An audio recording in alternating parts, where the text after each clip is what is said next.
Hello friends, welcome back to રજવાડી kitchen.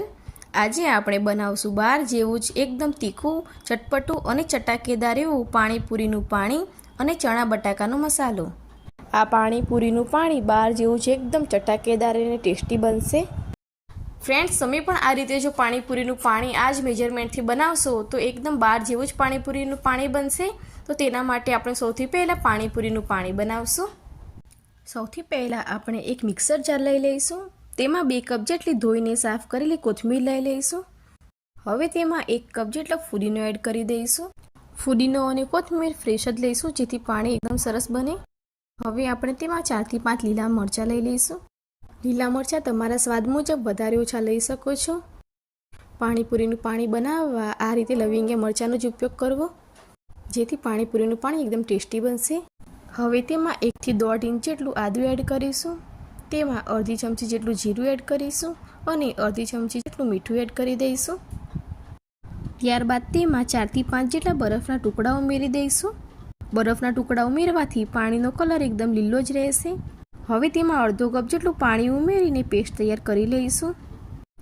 તો તમે જોઈ શકો છો કે આપણી પેસ્ટ એકદમ સારી રીતે ક્રશ થઈ ગઈ છે અને ગ્રીન કલર પણ ખૂબ જ સરસ આવ્યો છે। હવે આપણે જે વાસણમાં પાણી બનાવવાનું છે તેમાં આ રીતે ગરણીની મદદથી બધી જ પેસ્ટને ગાળી લઈશું। આ રીતે ગાળવાથી પાણીનું ટેક્સચર એકદમ સ્મૂથ થઈ જશે। આ રીતે ગાળ્યા પછી આ મસાલાને ફેંકી ન દેતા તમે પાણીપુરીના મસાલામાં પણ યુઝ કરી શકો છો। હવે તેમાં 2 થી 3 કપ જેટલું ઠંડુ પાણી એડ કરી દઈશું। તો તેમાં મસાલા એડ કરી દઈશું। તો મસાલામાં આપણે અડધી ચમચી કે તમારા સ્વાદ મુજબ મીઠું એડ કરી શકો છો। તેમાં 1 ચમચી સંચળ પાવડર, 1 ચમચી શેકેલા જીરાનો પાવડર, 2 ચમચી પાણીપુરીનો મસાલો। પાણીપુરીનો મસાલો તમે કોઈ પણ બ્રાન્ડનો યુઝ કરી શકો છો। હવે તેમાં 1 ચમચી ચાટ મસાલો ઉમેરશું। હવે તેમાં 1 ટેબલસ્પૂન અથવા તો 2 નાના લીંબુનો રસ કાઢીને એડ કરી દઈશું। ખટાશ તમારે વધુ ઓછી કરી શકો છો। હવે આપણે આ રીતે પાણીને બરાબર મિક્સ કરી દઈશું જેથી બધા મસાલા પાણીમાં ભળી જાય। આપણે 1 થી 2 કલાક માટે આ પાણીને ફ્રીજમાં મૂકી દઈશું જેથી આપણે જે પાણીને મસાલા જે મિક્સ કર્યા છે તેની ફ્લેવર ખૂબ જ સરસ આવે। 2 કલાક પછી આપણે પાણીને બહાર કાઢીને તેમાં ઉપરથી ફ્રેશ કોથમીર અને બુંદી નાખીને પાણીને આ રીતે સર્વ કરી દઈશું। તો આપણું પાણીપુરીનું તીખું અને ચટપટું એવું પાણી તૈયાર છે। તો હવે ચણા બટાકાનો મસાલો તૈયાર કરી લઈએ। તો તેના માટે મેં અહીં 500 ગ્રામ જેટલા બટાકા બાફીને તેની છાલ ઉતારી લીધી છે। હવે તેને આપણે આ રીતે હાથની મદદથી મેશ કરી લઈશું। હવે તેમાં અડધો કપ જેટલા બાફેલા ચણા ઉમેરી દઈશું।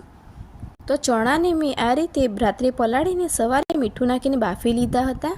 હવે તેમાં 1 ડુંગળી સમારીને એડ કરી દઈશું। જો તમે ડુંગળી ના ખાતા હો તો સ્કીપ કરી શકો છો। હવે તેમાં અડધી ચમચી મીઠું, 1 ચમચી ધાણા જીરું પાવડર, અડધી ચમચી શેકેલા જીરાનો પાવડર, 1 ચમચી પાણીપુરીનો મસાલો, અડધી ચમચી ચાટ મસાલો, 1/4 ટીસ્પૂન હિંગ, અડધી ચમચી આમચૂર પાવડર, 1 ચમચી સંચળ પાવડર, અડધી ચમચી ગરમ મસાલો, અડધી ચમચી લાલ મરચું પાવડર અને થોડા બારીક સમારેલો કોથમીર નાખીને આપણે આ બધા મસાલાને એકદમ સરસ રીતે મિક્સ કરી દઈશું। તો આ રીતે મિક્સ કર્યા પછી તમે જોઈ શકો છો કે આપણા મસાલાનો કલર ખૂબ જ સરસ આવ્યો છે। તો હવે ઉપરથી આ રીતે કોથમીર ભભરાવી દઈશું।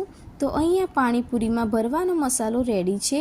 તો તમે પણ ઘરે આ રીતે પાણીપુરીનું પાણી અને મસાલો જરૂરથી બનાવજો।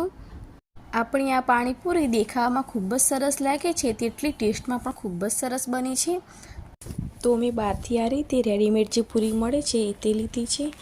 તેને આપણે આ રીતે વચ્ચે ખાડો પાડીને તેમાં આપણે જે સ્પાઇસી મસાલો જે રેડી કર્યો હતો પાણીપુરીનો એ ચણા બટાકાનો મસાલો ભરીશું અને આ રીતે આપણે ઠંડા અને તીખા પાણીમાં ડીપ કરીને આ રીતે પાણીપુરી આપણે સર્વ કરીશું। તો જોતાં જ મોઢામાં પાણી આવી જાય તેવી આપણી પાણીપુરી તીખી અને ટેસ્ટી બની છે। જો તમે પણ આ જ માપ સાથે બનાવશો તો નાના મોટા સૌને મજા પડી જશે। તો તમને મારી આ રેસીપી કેવી લાગી? જો મારી રેસીપી ગમી હોય તો મારી ચેનલને લાઈક, શેર અને સબસ્ક્રાઈબ જરૂરથી કરજો અને આ રીતે પાણીપુરી એકવાર ઘરે જરૂરથી ટ્રાય કરજો।